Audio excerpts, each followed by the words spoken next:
They signed the truce on a Tuesday. I was the signature. Two families, 30 years of bodies between them, and the only thing that finally stopped the killing was my name on a marriage license next to a man I'd met twice. He said, "You were never part of the truce." My name is Sofia Bellini, and this is the story of the marriage that was supposed to be a peace treaty and the husband who refused to let me be the price of it. I was 7 years old the first time I understood what my family actually did for a living. My father sat me down after a man I'd never seen before came to our house and left with my mother's engagement ring, and he told me, gently, that some debts couldn't be paid with money, only with things that mattered more. I didn't understand it then. I understood it fully by the time I was 23, standing in my father's study for the second time in my life when he explained to me that I was, once again, the thing that mattered more. The Bellini family and the Kozlov syndicate had been at war for 3 decades, a war that started before I was born and had, by the time it reached me, taken my uncle, 2 of my cousins, and enough soldiers on both sides that even the men who profited from the violence had grown tired of counting the cost. Every peace attempt before mine had collapsed within months. This one, the families agreed, needed something permanent binding it together, something that couldn't be walked back the way a handshake could. A marriage. Me to Nikolai Kozlov, only son and heir of the man who had ordered my uncle's death 15 years ago. "You understand what's being asked of you," my father said, and there was real pain in his voice, which somehow made it worse, not better. He wasn't a cruel man, he was a tired one, out of options, watching his family bleed out year after year with no end in sight. "You're asking me to marry the son of the man who killed Uncle Marco. I'm asking you to end the only life you've ever known where that kind of death is normal." He looked older in that moment than I'd ever seen him.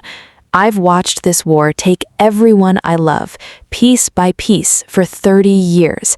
I won't watch you take 2, not when there's a way to stop it." I thought about my mother's ring given away when I was 7. I thought about every quiet way my family had rearranged itself around loss, always finding something to trade for a little more time. I had spent my whole life being the daughter who understood, who didn't complain, who accepted that some things simply had to be given up for the people you loved to survive. This was just the largest version of a lesson I'd already learned 100 times. I said yes, not because I wanted to marry a stranger from the family that had taken my uncle from me, but because I was so tired, bone tired in a way no 23-year-old should be, of being asked to be brave about losing people. If marrying Nikolai Kozlov meant nobody else in my family had to die for this war, I would do it. I had done smaller versions of this my whole life. I told myself this was no different. I was wrong about that. I just didn't know it yet. I expected a monster. 15 years of my family's grief had built Nikolai Kozlov into something almost mythical in my mind. Cold, cruel, the living proof of everything the Kozlov name represented. The man who met me at the altar was none of those things. And somehow that was worse. He was quiet in a way that felt deliberate, watchful without being predatory, and when the officiant told him he could kiss his bride, he leaned close enough only to speak against my ear, low enough that no one else could hear. "I'm not going to touch you unless you want me to. Not tonight, not any night until that changes." A pause. "I know what my father did to your family. I'm not asking you to forgive it. I'm asking you to survive being married to me until we both figure out what this actually is." I didn't know what to do with that kindness. It didn't fit the man I'd built in my head for 15 years, and some petty, grieving part of me almost resented him for it, for making it harder to hate him the way I'd planned to. The Kozlov estate was colder than the Bellini house I'd grown up in ways that had nothing to do with temperature. His father, Yuri, watched me at every family dinner with the specific, assessing look of a man deciding whether an acquisition had been worth its price. The staff were polite but distant, the way people are around something they've been told not to get attached to. Nikolai gave me my own wing of the house, untouched, and for the first 2 weeks, I barely saw him outside of the dinners where our marriage needed to be performed for an audience of men who'd spent 30 years trying to kill each other's families. In private, he kept his distance with a discipline that almost impressed me, given everything I'd heard about the ruthlessness of Kozlov men. The first crack in that distance came on the 10th night, when I found him in the estate's library long after everyone else had gone to bed, a photograph in his hands that he set face down the moment I heard him in the doorway. "You don't have to hide it, whatever it is." He was quiet for a long moment before he turned the photograph back over. A woman, younger than his father, smiling at a camera with an ease nobody in that house seemed to remember how to have anymore. "My mother. She died when I was 16. My father remembers her as a strategic loss to the family. I remember her as the only person who ever made this house feel like somewhere I wanted to be." It was the first honest thing he told me. I understood in that moment that I wasn't the only person in that marriage who had been shaped by loss into something smaller than they used to be. By the 3rd week, grief had caught up with me in a way I hadn't let it during the wedding, during the move, during all the practical machinery of becoming Sofia Kozlov instead of Sofia Bellini. It arrived, as it often does, without warning, a photograph of my Uncle Marco that I found while unpacking a box I'd forgotten to open, and I didn't leave my room for 2 days after that. Nikolai noticed on the 2nd day, the way people notice absence when they've started paying attention without meaning to. He knocked on my door that evening, and when I didn't answer, he didn't leave. "Sofia, you haven't eaten." "I'm not hungry." I know grief when I see it, even through a locked door. A pause. Longer than any silence he'd allowed between us before. "Please, let me in, or at least eat something. I can't fix what my family did to yours, but I can make sure you don't disappear into a house that already took enough from you before you got here. Please." I hadn't expected that word from a Kozlov, not once in 15 years of imagining what this family was capable of. I opened the door. He didn't come further than the threshold, didn't push past whatever boundary I still needed, just waited until I let him sit with me while I finally ate something. "You said please," I told him, hours later when the worst of it had passed. "I didn't think men like you said please to anyone." Men like me don't have a lot of practice asking for things instead of taking them. He looked at me carefully. "You're the first person in this house I've had to ask." I understood, sitting there, that whatever power dynamic I assumed existed between us, the Kozlov heir and the Bellini bride, given rather than chosen, had a hole in it I hadn't accounted for. Inside that room, on that night, I had something Nikolai Kozlov didn't, the ability to let him in or not. He'd handed that power to me without being asked, and some part of me understood it was the first real gift either family had given me since this whole arrangement began. Not everyone believed the truce would hold, and by the 6th week, someone decided to test it. A Bellini shipment was hit on Kozlov territory, a deliberate provocation designed to look like a Kozlov betrayal and drag both families back into a war that had only just tentatively gone quiet. My father called the house directly, his voice tight with a fury I hadn't heard from him in years, demanding to know if his daughter had been married off to men who intended to break their word within 2 months. Nikolai took the call himself, standing in the same library where I'd found him with his mother's photograph, and I watched him defend a marriage that started as a business arrangement with more conviction than I'd expected from a man who'd never claimed to want it either. "I don't know who hit your shipment, but it wasn't sanctioned by this family, and I intend to prove that before either of us does something we can't undo."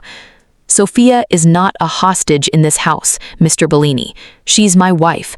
I have no interest in breaking a truce that put her in danger to secure in the first place. My wife. Not collateral, not the bride, not the price of peace. I stood in the doorway, unseen, and felt something shift in my understanding of what this marriage might actually be underneath all the reasons it was never supposed to be anything at all. The investigation took 3 tense days. Days where I watched Nikolai move through his own organization with a precision that reminded me exactly whose son he was, even as the reasons for that precision started to look less like his father's ruthlessness and more like something closer to protectiveness. It was, in the end, a rogue faction inside his father's own ranks, men who'd profited from the war and had no interest in a peace that ended their income. Nikolai handled it. I didn't ask for details, but I noticed when he came to find me after that he told me himself, honestly, rather than letting me hear a filtered version through my father or his. "You didn't have to tell me all of that," I said. "You're not just collateral in this house, Sophia. You deserve to know the truth of what almost got you killed, even the parts that aren't comfortable to hear." I called my sister that week, needing something that felt like home after everything the shipment scare had stirred up. What I got instead was a version of my old life that had already, quietly, moved on without me. "Dad's different since the wedding," she said. "Lighter, I guess, like some weight came off him. He doesn't really talk about the war anymore. It's like it already feels finished to him, even with all the details still being worked out on your end." "I'm glad it's easier for him." "It is. I think you might have actually fixed it, Sophia, which is a strange thing to sit with. You gave up so much, and everyone else just gets to move on like it cost them nothing." She wasn't wrong, and she wasn't trying to be cruel, but something in that call made the shape of my sacrifice fully visible for the first time. A family finally at peace, built on the exact thing I'd given away to make it possible, moving forward into futures that no longer needed to make space for the version of me who used to exist inside that house. I called an old friend after, someone who'd known me before any of this, hoping for something that didn't require explaining what my life had become. She was warm but careful, the particular carefulness of someone who didn't know how to talk to a person married into the world she'd always heard about only in whispers. We didn't make plans to see each other again. I understood, hanging up, that the life I used to have had already closed over the space I left in it, the same way water closes over a stone. Nikolai found me on the terrace that night, unprompted, the way he'd started to whenever grief pulled me somewhere quiet. He didn't ask what was wrong, he simply sat beside me, closer than strategy required, and let the silence hold both of us until I was ready to fill it. "They don't need me anymore," I said finally. "Not the way they used to. The war is basically over. My family's safe, and I'm just here." "Then let here be something that's actually yours," he said quietly, "instead of something you were traded into." The rogue faction responsible for the shipment attack didn't go quietly. Nikolai came home late one night with a cut above his eye and knuckles that told the rest of the story without needing words. The visible cost of ending a threat his father's negligence had allowed to fester for years. I found the first aid kit before he could ask for it, and I sat him down at the kitchen counter without waiting for permission, the way he'd once waited outside my locked door without demanding entry. My hands were steadier than I expected, cleaning the cut above his eyebrow, close enough to feel the tension leaving his shoulders the longer I worked. "You don't have to do this," he said, echoing words I realized, somewhere in the back of my mind, that people in this world rarely got to hear. "I know. I want to." He went still under my hands in a way that had nothing to do with pain. Nobody's done this for me since my mother died. I didn't have an answer for that, so I didn't offer one. I just kept working, and in the quiet that followed, I understood that whatever power existed in that house, his name's family, his father's empire, the war he'd inherited and was still patiently dismantling, none of it mattered in that kitchen. In that moment, I was the only person he'd let close enough to matter at all. I want to tell you that gentleness was the whole truth of Nikolai Kozlov. It wasn't, and the night I learned the rest of it, I finally understood exactly what it meant to be married to a man who'd inherited an empire built on violence, even one trying in his own way to end it. The rogue faction's leader, a man named Pavel, someone who'd sat at Kozlov family dinners for years before his greed cost the Truce nearly everything, was finally found hiding in a warehouse on the edge of the city. Nikolai went to deal with it personally, against his father's advice, to send men who wouldn't hesitate the way a son raised half by his dead mother's gentleness sometimes did. I wasn't there, but I was in the house when he came back, and I saw his hands shaking before he'd said a single word, not from doubt, I understood immediately, but from the weight of what he had to do to protect the peace.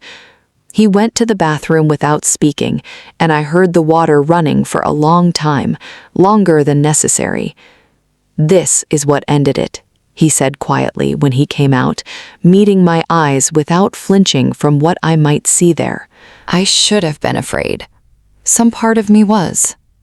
But I stood in that doorway and understood, with a clarity that unsettled me more than anything else had, that I wasn't afraid of the man standing in front of me. I was afraid of how much I already didn't want to be anywhere else.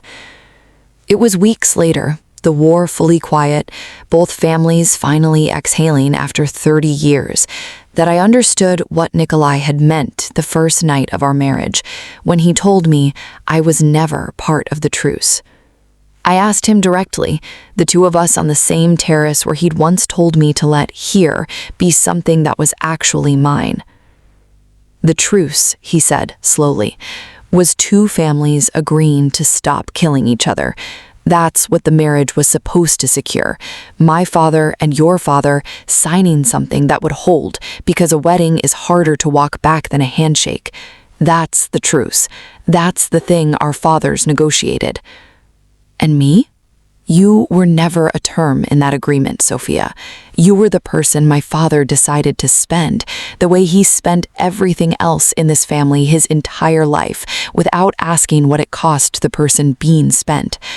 I said what I said that first night because I needed you to understand immediately that whatever this marriage was on paper, I wasn't going to let you exist inside it as a line item. The truce doesn't need you to love me. It just needed your name on a license. Everything past that, everything that's happened between us since, that's not the truce. That was never the truce. That's just been us. I thought about my mother's ring, given away when I was 7. I thought about 15 years of being the thing my family sacrificed to buy a little more peace.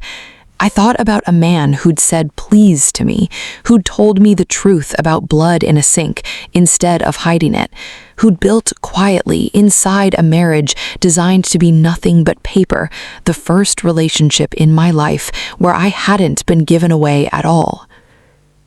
I think I stopped being traded weeks ago. I just didn't have the right words for it until now. He reached for my hand, the first time either of us had done that without a reason attached. No danger to comfort, no wound to bandage, just his hand finding mine because he wanted it there. "You were never part of the truce," he said again, softer this time, "but I hope you'll consider being part of everything after it."